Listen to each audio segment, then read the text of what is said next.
Hello, it's Miss Barb from 4-H, and today I'm going to talk to you during the STEAM program. We're talking about physics. Physics is movement. It's the science about movement, and what we're going to do today is sound and light. Sound and light both move in waves, but they move a little differently. Light, it just is. It moves. It doesn't need anything to help it. That's why we can see the stars, we can see the moon. Light can move through empty space. Sound has to have something to help it move. It has to have something that can vibrate. For talking, our vocal cords vibrate, your eardrum vibrates so you can hear.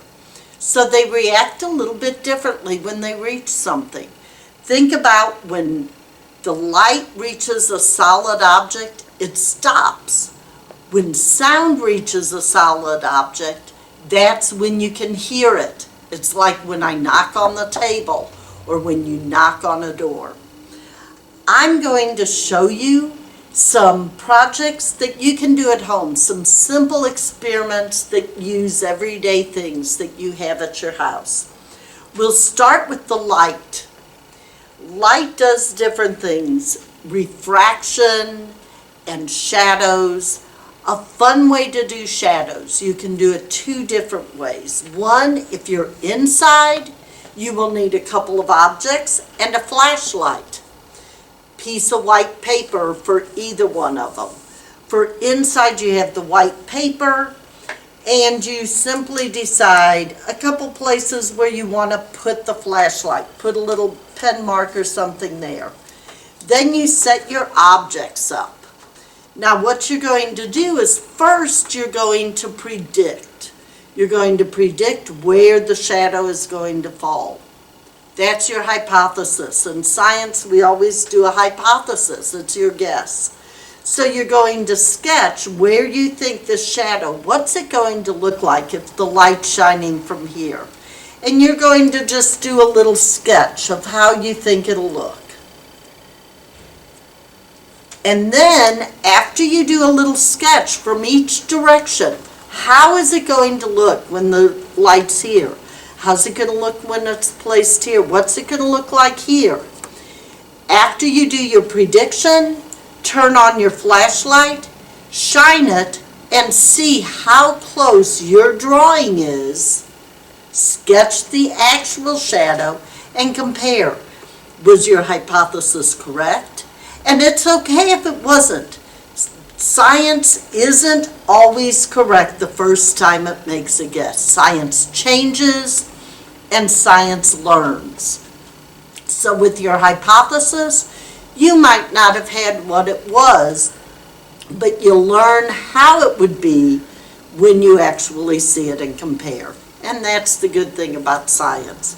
If you do it outside, what you can do is place your two objects, and you can use any type of things, or you can use more than two if you want to. And then you sketch them. Sketch your shadow, follow it. Wait about an hour, go out, sketch it again, and do that for several hours. See how the sun moves, how it changes the shadows outside. You could do one for all day.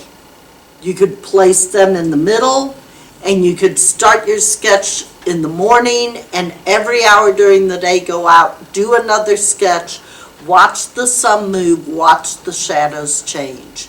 So those are two ways that you can explore shadows. Now, another thing you can do at home, take a glass, take a jar, put some water, take a fork, a spoon, a knife. What does the water do? When the light hits it, does the fork look the same as it looks when it's out of the water, or does it look different? Think about what the water does when the light hits it. Does the water change the direction that the light's coming?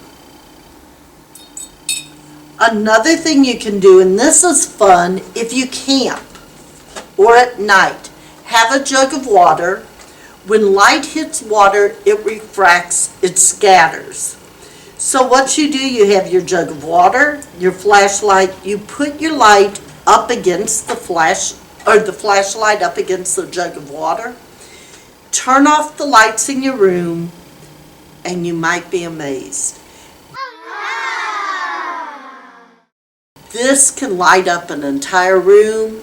If you camp, you can take a jug of water, put it in the tent, set the light against it, and your tent will be lit up. And it's because the water is scattering the light. The light hits each molecule of water and it moves around. So that's your light. So that's just a few experiments you can do with it. Now sound. Talk to your parents or grandparents, aunts and uncles. Years ago, people would they didn't have cell phones, so they may talk to a friend who lived a little distance away using a tin can and a string. And you think that's not going to work. How will somebody hear me if I talk into a tin can? Remember, sound needs something to vibrate. So you can take cups, put a hole in the base of your cup. I had 10 different cups because I used 5 different kinds of materials. You take your cups, connect them, and one person is going to stand and they're going to whisper into the cup, and the other person's going to listen. You'll make sure that this is tight, but don't pull it so tight that you break out the bottom of your cup. But pull it tight and you can be around the corner from each other. You only have to whisper. What's going to happen, depending on your material, it might work, it might not. Try a lot of different types of materials. It has to vibrate. I used 2 different types of string, a string and a heavier cord, a shoelace, a wire. And you would think the wire would work. You might be surprised. Maybe it will, maybe not. And yarn. Before you start again, make your hypothesis. Which ones are going to work? Which ones will vibrate the best? You can also use tin cans. Will the tin can work better than the cup, or the cup better than the tin can? The cups are easier for me to move, so they're what I like to use because I can stack them up and move them easily. But make your hypothesis. Which materials will work, which ones won't work. And then you try it. You need at least 2 people to do it. So have fun with it. Try it with different materials and let us know. You can always comment on what happened and how it did. Those are just a few of the experiments you can do. Remember, sound and light both move in waves. It's like the ocean waves. And think about when sound reaches a hard object, it may echo back and it may go through it. Light cannot go through a heavy object. If you have mirrors, you can do experiments with mirrors. Can you read backwards when you hold something up to a mirror? How far can you stand from the mirror? What angle? Pick something you want to see and figure out what angle you need to stand at to see it.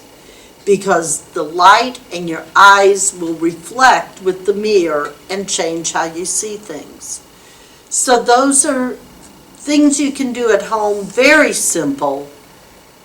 Just use your everyday objects. A lot of science uses everyday objects. Also, you can look around your house with physics. It's machinery. Machines help us move. Find things like hammers and screwdrivers. How do you pry things?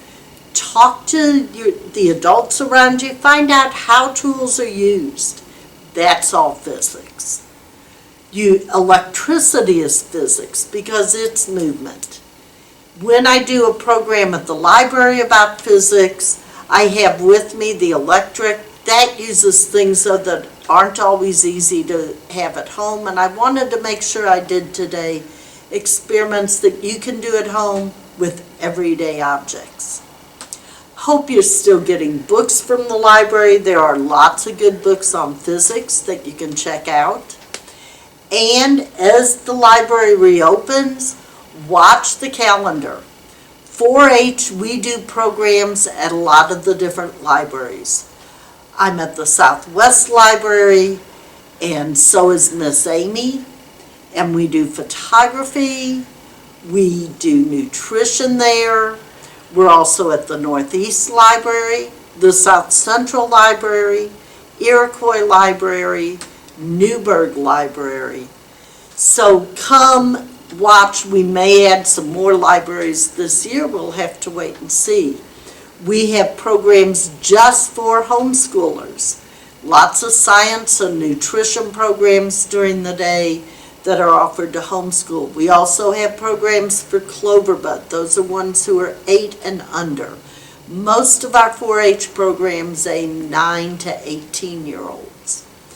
So come join us, watch your library calendar when the libraries reopen, and watch for us on our Facebook page. 4-H will give you information on activities we're doing around town. Have a great day. Wear your mask. Stay safe.